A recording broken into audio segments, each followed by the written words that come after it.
મૌલાના સલમાન અઝહરીની પરેશાની વધી ગઈ છે। હવે અન્ય જિલ્લાઓની પોલીસ પણ મૌલાનાના ભૂતકાળની તપાસ કરી રહી છે। ત્યારે TV9ની તપાસમાં સામે આવ્યું છે કે મૌલાનાએ ટ્રસ્ટના રૂપિયા સાથે કેટલી ગેરરીતિ કરી છે, જેને લઈને પણ પોલીસ મૌલાના પર સકંજો મજબૂત કરી શકે છે।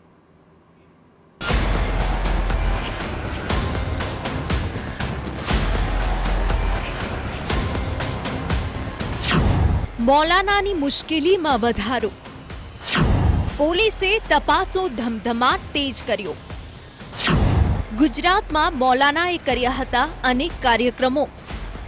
ગુજરાત એટીએસ સકંજામાં આવી ગયેલા મૌલાના સલમાન અઝહરીની મુશ્કેલી દિવસે ને દિવસે વધી રહી છે। જૂનાગઢમાં મૌલાનાની તપાસ દરમિયાન ભૂતકાળના કાર્યક્રમની વિગતો સામે આવી છે। વર્ષ 2022-23 દરમિયાન ગુજરાતના અનેક સ્થળે મૌલાનાએ કાર્યક્રમ કર્યા હતા। મુફ્તી સલમાન અઝહરી વિરુદ્ધ અગાઉથી જ 9 ગુનાઓ દાખલ થયેલા હતા।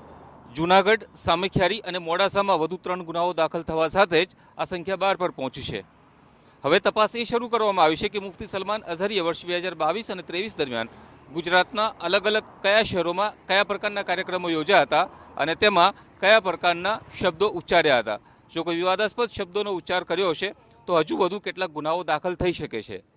સામખિયારી પોલીસની કાનૂની કાર્યવાહી પૂર્ણ થયા બાદ મોડાસા પોલીસ દ્વારા કાર્યવાહી શરૂ કરવામાં આવશે અને મોડાસા પોલીસના રિમાન્ડ અને પૂછપરછ દરમિયાન વધુ કેટલાક ખુલાસાઓ થાય તેવી શક્યતાઓ છે।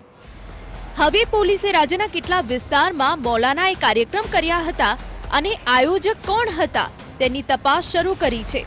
2022-23માં યોજાયેલા કાર્યક્રમ અંગે TV9ને માહિતી મળી છે। ધોરાજીમાં 14 ઓગસ્ટ 2022 યોજાયો હતો મૌલાનાનો કાર્યક્રમ, જ્યારે 11 ડિસેમ્બર 2022 વાપી અને 14 ઓક્ટોબર 2023 વલસાડમાં કાર્યક્રમ હતો। મુફ્તી સલમાન અઝહરીએ જૂનાગઢના કાર્યક્રમમાં વિવાદાસ્પદ ઉચ્ચારણો કરતા જૂનાગઢ પોલીસ દ્વારા કાર્યવાહી કરવામાં આવી હતી અને આગળની તપાસ દરમિયાન માલુમ પડ્યું હતું કે સામખિયારી અને મોડાસામાં પણ મુફ્તી સલમાન અઝહરીએ આ જ પ્રકારના પ્રવચનો કર્યા હતા, જેથી કચ્છ પોલીસ અને મોડાસા પોલીસ દ્વારા કાર્યવાહી કરવામાં આવી હતી। હવે માહિતી આવી રહી છે કે વર્ષ 2022 અને 23 દરમિયાન મુફ્તી સલમાન અઝહરી દ્વારા રાજ્યના અલગ અલગ જિલ્લાઓમાં આ જ પ્રકારના કાર્યક્રમોનું આયોજન કર્યું હતું। ધોરાજી, વાપી અને વલસાડ ખાતે આયોજિત કાર્યક્રમોમાં કયા પ્રકારના પ્રવચનો કરવામાં આવ્યા હતા તેની તપાસો શરૂ કરવામાં આવી છે। સાથે જ રાજ્યના અન્ય કયા શહેરો કે જિલ્લાઓમાં મુફ્તી સલમાન અઝહરીના કાર્યક્રમો યોજાયા હતા તે અંગે પણ તપાસ શરૂ કરવામાં આવી છે।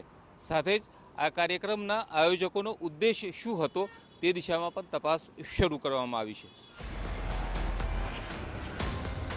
25 ડિસેમ્બર 2023 મોડાસાના કાર્યક્રમ અંગે કેસ દાખલ કરવામાં આવ્યો છે, જો કે હજુ ધરપકડ બાકી છે। 31 જાન્યુઆરી 2024 જૂનાગઢમાં કાર્યક્રમ થયો તે અંગે કેસ થયો અને ધરપકડ પણ થઈ હતી। 3 જાન્યુઆરીએ સામખિયારીમાં કેસ દાખલ થયો અને ધરપકડ પણ થઈ છે। ત્યારે માનવામાં આવી રહ્યું છે કે અન્ય જિલ્લાઓની પોલીસ પણ મૌલાનાની ધરપકડ કરી શકે છે। એટલું જ નહીં, મૌલાનાએ ટ્રસ્ટના રૂપિયા કેવી રીતે વાપર્યા તેની પણ તપાસ શરૂ થઈ ગઈ છે। મુફ્તી સલમાન અઝહરીના એક ટ્રસ્ટ સંચાલિત 3 સંસ્થાઓના આર્થિક વ્યવહારોની તપાસ કરવામાં આવી રહી છે। આ દરમિયાન 5 એકાઉન્ટની વિગતો સામે આવી છે, જેમાં ચોંકાવનારી બાબત એ છે કે મુફ્તી સલમાન અઝહરી દ્વારા ટ્રસ્ટના એકાઉન્ટમાંથી પોતાના પર્સનલ એકાઉન્ટમાં મોટી રકમ ટ્રાન્સફર કરવામાં આવતી હતી। આ જ રીતે તેઓના પરિવારના અન્ય સદસ્યોના એકાઉન્ટમાં પણ ટ્રસ્ટના એકાઉન્ટમાંથી કોઈ રકમ જમા થઈ છે કે કેમ તે દિશામાં તપાસ શરૂ કરવામાં આવી છે।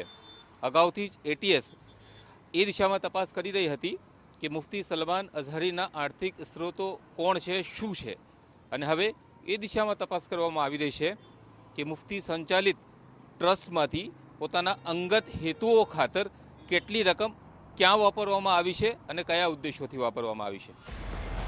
એક બાદ એક કેસમાં ધરપકડ કરવામાં આવી રહી છે।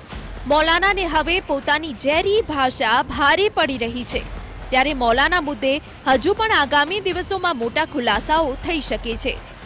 અમદાવાદથી યુનુસ ગાઝી સાથે બ્યુરો રિપોર્ટ TV9।